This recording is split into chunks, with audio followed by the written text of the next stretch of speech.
Going on, man?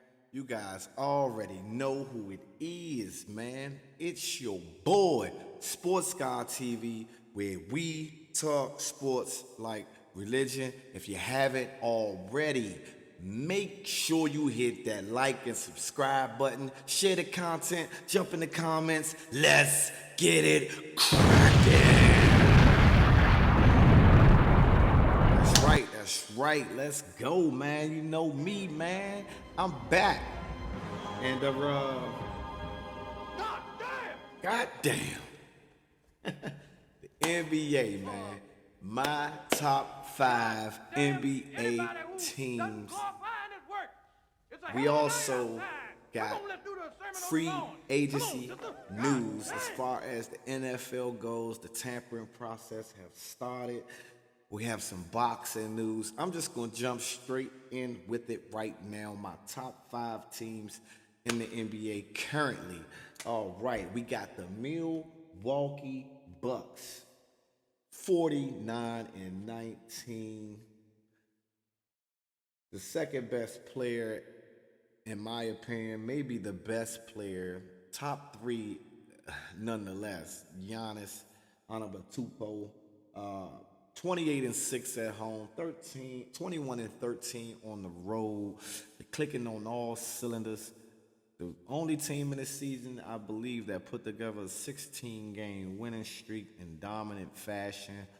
Even when Giannis is not out there, that team performs. They're solid all the way around. Probably have the deepest bench out there. Number one. Number two, I got to go with the Boston Celtics. I cannot deny Jason Tatum and Jalen Brown. The duo is potent. They are defending Eastern Conference champions. They were in the finals last year, and they pretty much got the same team, just another year underneath their belt, another year of chemistry. And they are, 47-22 with 26-9 at home and also 21-13 on the road. Boston Celtics, number two. Number three, I'm going to go with the Denver Nuggets.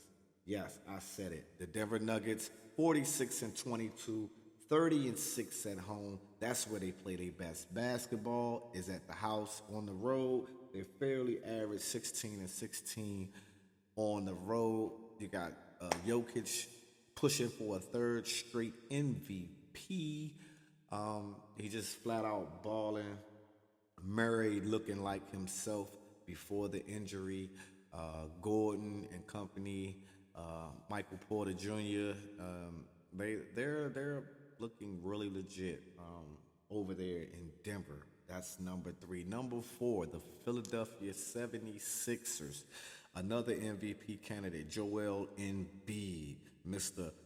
Get you in the post, hit the midi, and hit the three, gonna rebound, gonna play great defense. And time, he can make a couple of assists. He can dish the rock, but why dish the rock when you got James Harden running the point, throwing 14, 17, 20, 24 dimes in a game? I mean, he's doing it consistently, James Harden.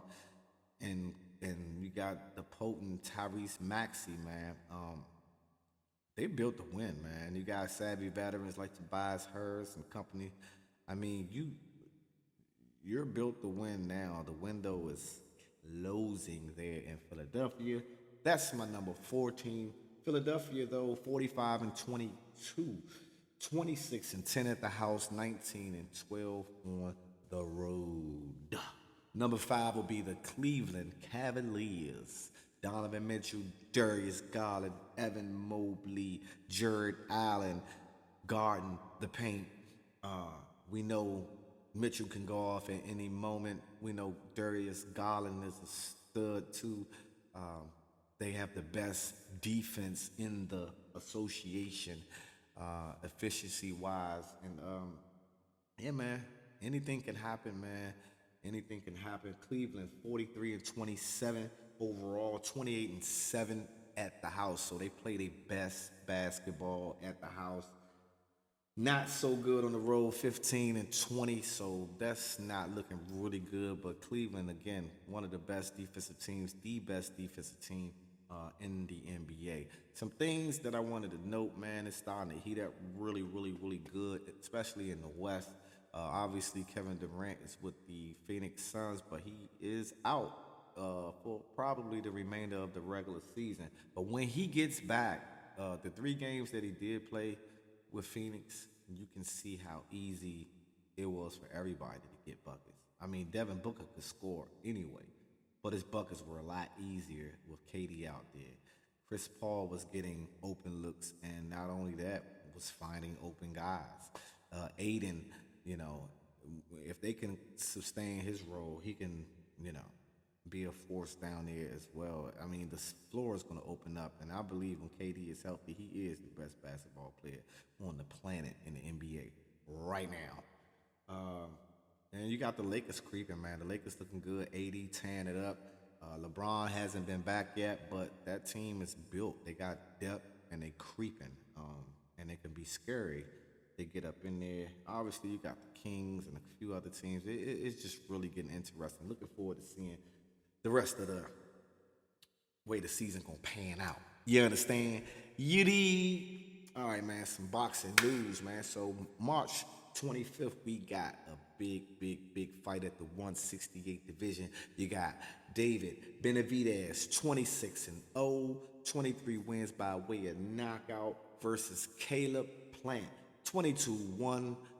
And that one loss comes to Canelo Alvarez. He got 13 wins by KO. Oh man, this fight is going to be dope because they just don't like each other. Look at it, all access. They in each other's face. They doing this, man. Nobody respects nobody. David Benavidez said basically he's going to kill this guy, and who knows, man. I mean, most of his opponents has felt David Benavidez punches, and they understand they going down. Caleb Plant is a slick boxer, though. I like his style. I like his chances. It's gonna be an interesting fight. Then this one is a little bit later, though. In May 7th, at the 122-pound division, you got Stephen Fulton, 21-0, 8 wins by way of knockout, going against Inouye, man. Inouye, 24-0, 21 knockouts. Yeah, the monster. Left that 118 division, relinquished all 4 of his belts to jump up and wait and see if he can dominate another weight class. What a way to come out and test one of the best fighters in the world, let alone his weight class, and Stephen Fulton. I cannot wait to see that one. Then Tyson Fury and Usyk, man, they agreed for undisputed heavyweight championship bout. Terms looking like 70-30. Tyson Fury, obviously, but Usyk owned 3 out of the 4 belts. So that would be interesting. I guess a little further down the line, we'll see what's going on with that. But the main fight, the mega fight, the biggest fight in boxing right now is on April 22nd between Gervonta Tank Davis, 28-0, 26 wins by way of knockout, versus Ryan King Garcia, 23-0, and 19 wins by way of knockout. You know this fight post have been cracking off a little while ago. These jokers been talking smack, going back and forth. Ryan Garcia got a huge Instagram following.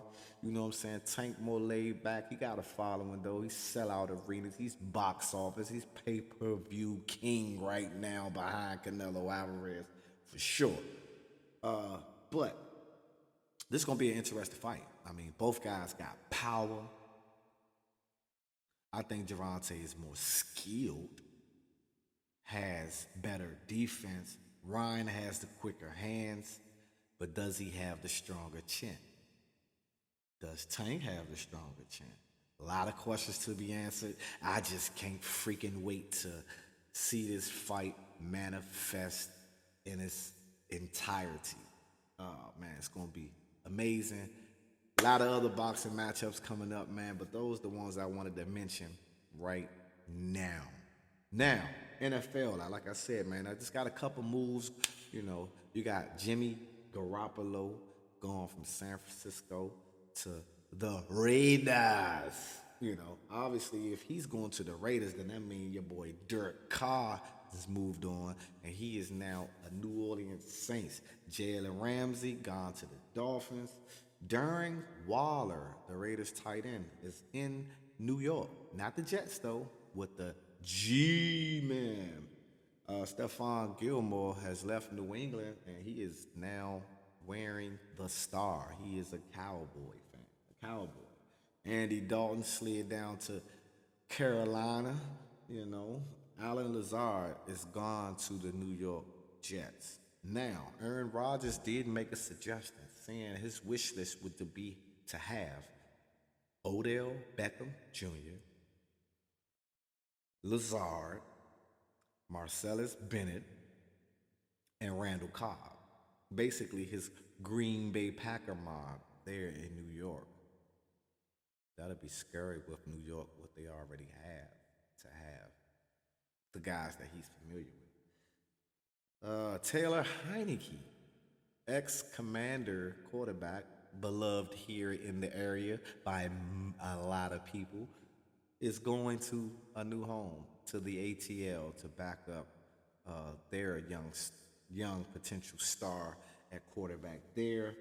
Patrick Peterson, man, has signed with the Pittsburgh Steelers, the Steel Curtain. And Tremont Edmonds, man, left Buffalo and now is in Chicago. Watch out for Chicago. They are building a potential Super Bowl caliber roster as we speak.